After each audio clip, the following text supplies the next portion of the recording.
Check this out. Ted Cruz says Biden's comments on Chauvin verdict are grounds for a mistrial. He's right. We saw it with Maxine Waters. She made these threats over the weekend, and the judge in the case said, I'll give you this to defense. Congresswoman Waters' statements may give you something on appeal and could overturn the entire trial. Then we had Joe Biden come out today. I think it was today.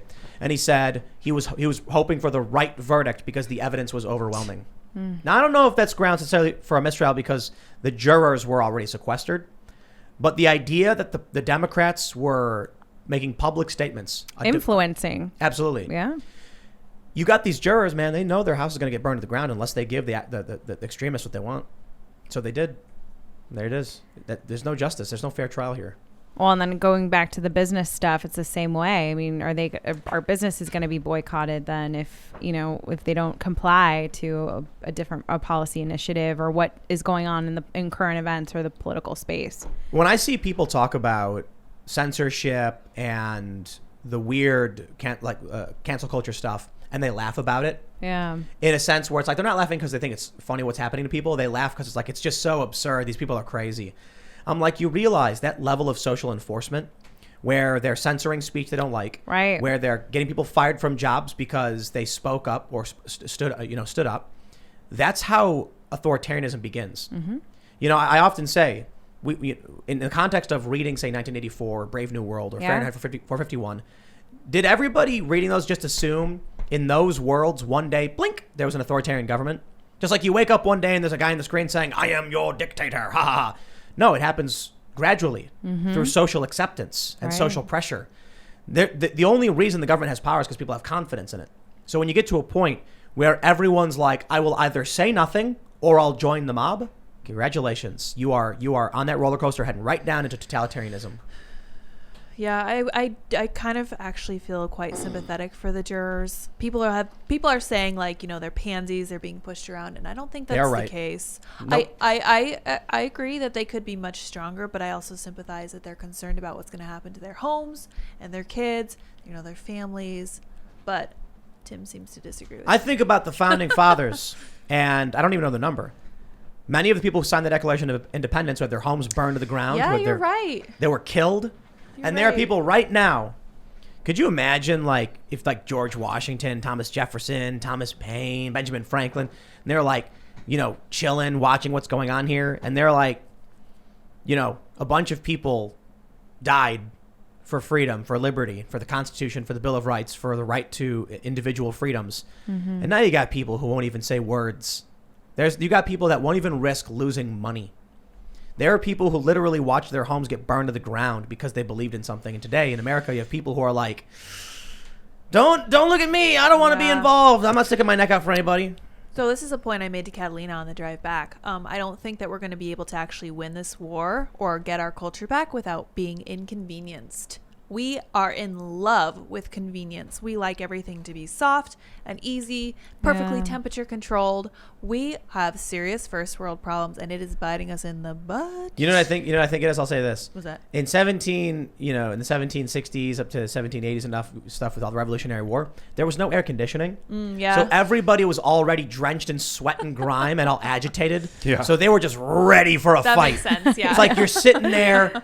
You're in South Carolina. You are sweating like crazy. And then you get a letter and you open it. You're drenched in sweat. And it's like, we are taxing your crop. That's the final independence! Banging on the table. Now people are sitting there in their massage chairs watching Nobody, the new movie, on Amazon Prime with a deep dish pizza overnighted from Chicago to wherever they are. And they're like, this is nice. It could be worse. Because it's not impacting their lives. But then you see, look at what happened with Robinhood and GameStop and even the Twitter censorship, right? When it affects people's lives personally, I think that's when people start kind of waking up and wanting to have a voice and saying that, look, this is not okay. And you do need to push back. But I think a big thing too is that our generation just really doesn't, I think our history of our country and the fact that you know, in the 40s, we were fighting fascism, we were fighting Nazis, and even in Vietnam, right? I mean, we have our country has been a beacon of hope and fighting the real ideologies out there and the real threat of authoritarianism. Decade after decade, and then even our founding and the fabric of how we came to be America. Why is that being lost in history? Why are millennials scared to the core of communism and socialism? And then we're crazy because we come out and we say this is absurd that we're even having conversations like the Green New Deal or even what's happening now with the political unrest. Well, the U.S. fought the Nazis, like you said. We as a country, we're engaged in war, and there was a very atrocious political factions, the Axis powers. And then we had the Cold War. Yeah. So we were constantly in this ideological battle where we had to protect ourselves. And then after the Cold War, or actually with Nixon and some of the other administrations coming up to the end of the Cold War, I guess the U.S. decided to open up trade to China. Maybe out of fear that if China went and allied with Russia more seriously, then we'd have lost the Cold War or something like that. Now, the great ideological battle is the U.S. versus China, but we don't have national unity saying we must fight and resist the Chinese Communist Party. Now it's just a bunch of billionaires saying, stop criticizing China. Come on, just buy our stuff. Well, that's a great point, but I also think about we were in, the war on terror for 20 years. When you're not only in the military or even public opinion, we look at when we get into these conflicts and it's like, did we even have a goal? I mean, why is this going on for 20 years? And now we're going to talk about political unrest globally again. I mean, it's almost a lack of leadership in different administrations that I think have really caused this, and even Congress to a fault. And just I don't want to say it's not complete incompetence, but it's definitely agenda pushing from within that has put us in this position now, with China. I think we just don't have leaders. Yeah. I think that's the big challenge. There are a few that I can easily name in terms of conservative leadership, and it's people like Steven Crowder and Tucker Carlson. Yeah. But they're not in politics. Right. Could you imagine if Crowder was in the Senate? Oof. Yeah. He'd actually be doing things. Right. Instead, he's he's doing something maybe arguably more important by being an influential voice. Yeah, and we were talking about this actually on the drive up, is just how everybody I think has kind of their own gifts and their role in civic duty in a sense. And I think journalists and people like Tucker Carlson and even you guys, I mean, there's everybody kind of has their own way of kind of serving, right? Serving others and serving, the fabric of our country in a sense here within. And, I think President Trump was a great leader. I think in a lot of ways he stood up and he was the fighter that a lot of people wanted. And I think now a lot of people are craving that in at all levels locally. And they just want somebody who's not afraid to stand firm and stand up and fight for and be principled. Unlike the Republicans' leadership now, which are just wagging the finger at Maxine Waters. But I will say of Trump, he was absolutely a fighter. He was loud, bombastic, tweeted like crazy, but people accepted that they finally had someone who was fighting on their behalf. So what did the left say? He was a strong man. He was a dictator. I'm sorry, man. Donald Trump being loud, bombastic, and kind of erratic is better than Joe Biden stumbling down the stairs and being unable to negotiate with any of these countries and just being weak. Trump was far from perfect.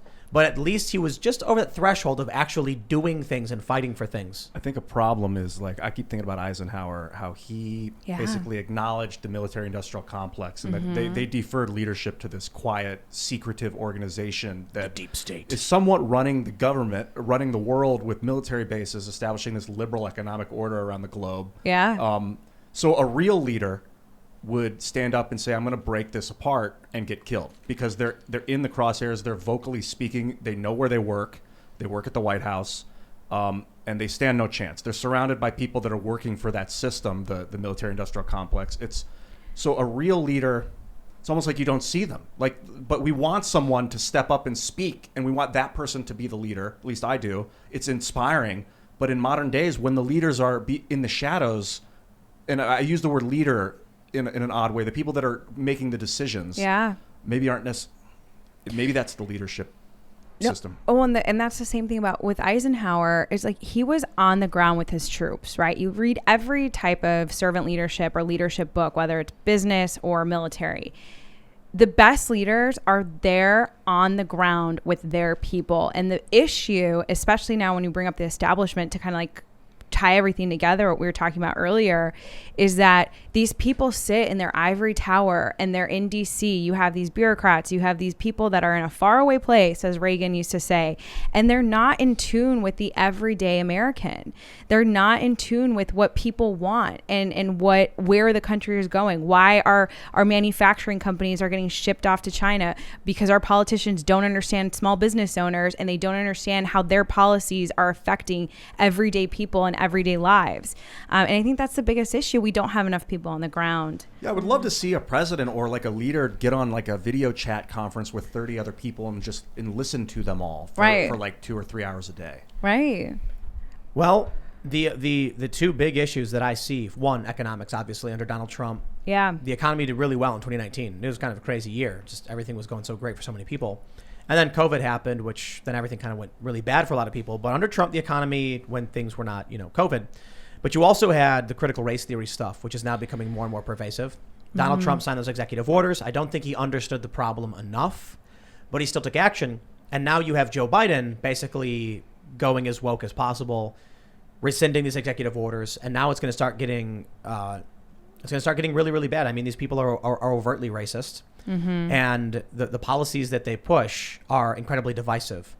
So I have to wonder, because we've had this conversation with China Uncensored, I think, and James Lindsay actually, where, what is China doing in terms of the wokeness and the culture war? And it may be that they're exacerbating it. They're trying to.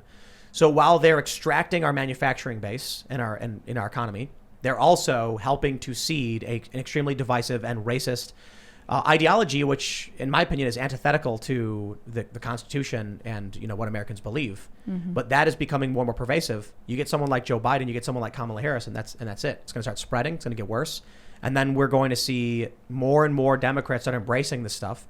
You start seeing even some Republicans, start to dance around this kind of stuff, and then eventually you'll have a bunch of weird cult dogma ideology, which, as far as I'm concerned, may as well be a religion, and it's going to be infecting government. And we were talking about flow state yesterday. You ever do meditation? Absolutely.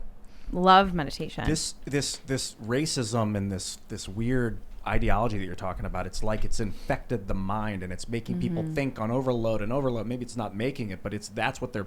So when you can clear your mind, that's the way out. I think people are...